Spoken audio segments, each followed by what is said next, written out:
Hey guys, Coach Bill Sandillo coming to you from Chandler, Arizona, and I wanted to do a year-ending wrap-up kind of video. As we wind down, we're in the middle of December, and I wanted to do a wrap-up video about our year. 2024 was a great year, but this video is about a message of hope. A lot of people don't know this, but I'm still a stage 4 cancer survivor. I'm going through rehab, and I really want to leave 2024 with all my guys with just a message of hope. People don't understand what a cancer patient has to go through on a daily basis. And when you're surrounded by loved ones who really understand and are there for you, it really puts things in perspective. Surround yourself with loved ones who want you to win.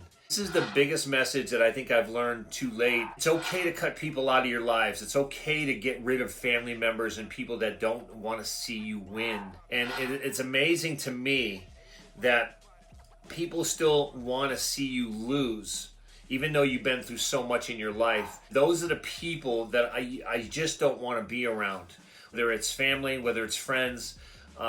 It's amazing to me there are people out there that just don't want to see other people win. The message of hope is real, and I want to show you a clip because STEWART Scott was on ESPN. We watched him all the time. He was a cancer survivor. He's passed away from cancer a few years ago now. But I always resonate back to this speech when he accepted an award at the ESPYS on cancer, and it resonates with me because I could have written it for myself. He has 2 girls. I have 2 boys, and when he says he's here to fight for them, that's the only reason why I'm still on this earth. And I want you to watch this video. Again, this is the video I always go back to when I'm feeling bad or I'm hurting or I have to go through therapy. This is the video I always go to for inspiration. So I want you guys to watch this video, and then I'll come back and give you my final thoughts. I'm still here. I'm fighting. I'm not losing. But I got to amend that. When you die, that does not mean that you lose to cancer. Beat cancer by how you live, why you live, and in the manner in which you live. So live, fight like hell. And when you get too tired to fight, then lay down and rest and let somebody else fight for you. That's also very, very important. I can't do this don't give up thing all by myself. I got thousands of people on Twitter and on the streets who encourage me. I got these amazingly wonderful people at ESPN. Heard you had chemotherapy today. You want me to stop by on the way home from work and pick you up something to eat and bring it to you? Seriously? Who does that? Whose boss does that? My bosses do that. But even with all that, the fight is still much more difficult than I even realized. What you didn't see in the piece is what's gone on probably the last 10 days. I just got out of the hospital this past Friday. 7-day stay. Man, I crashed. I had liver complications. I had kidney failure. I had 4 surgeries in a span of 7 days. I had tubes and wires running in and out of every part of my body. And guys, when I say every part of my body, every part of my body. As of Sunday, I didn't even know if I'd make it here. I couldn't fight.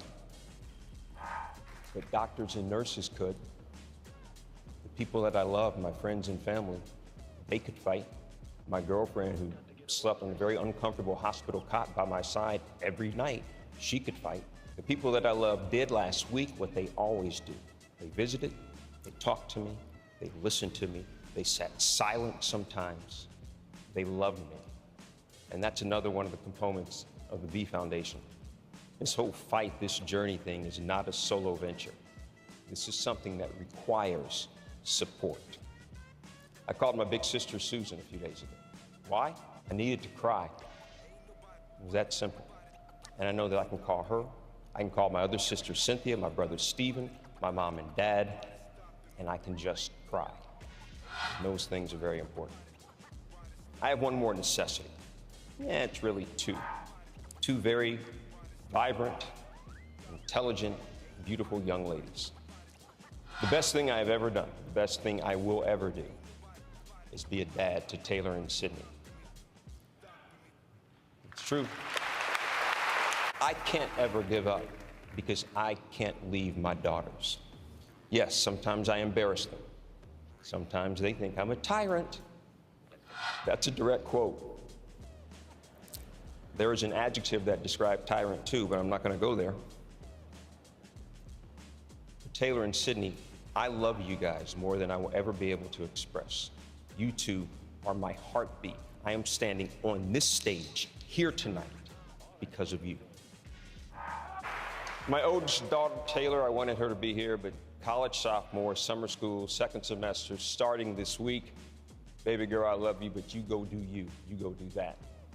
My littlest angel is here, my 14-year-old. Sydney, come up here and give Dad a hug because I need one. Have a great rest of your night and have a great rest of your life. All right, guys, you just watched that video on STEWART Scott. It always brings a tear to my eyes. I'm sure if you know this speech and you've heard it, it resonates with you some way, somehow. Especially the part where my sons think I'm a tyrant sometimes. Even my ex-wife thinks I'm a tyrant sometimes, so much that she calls Child Protective Services on me because I put him in timeout. But that's another story. But his speech was spot on. I was in the hospital for 7 days too one time. I had tubes in and out of my body. I almost had liver failure from taking chemotherapy. People don't realize that this is what people go through. And yes, I'm here today, thank God. I'm still fighting, I'm still in the fight. And I'm only here because of them. He said it perfectly. I am only here because I want to fight for my sons. I'm only here for them. And if you know me, you know my passion for my family. And so this is just a message of hope. I love that video. I hope it resonates with you. If you're having a bad day, just understand you're not alone.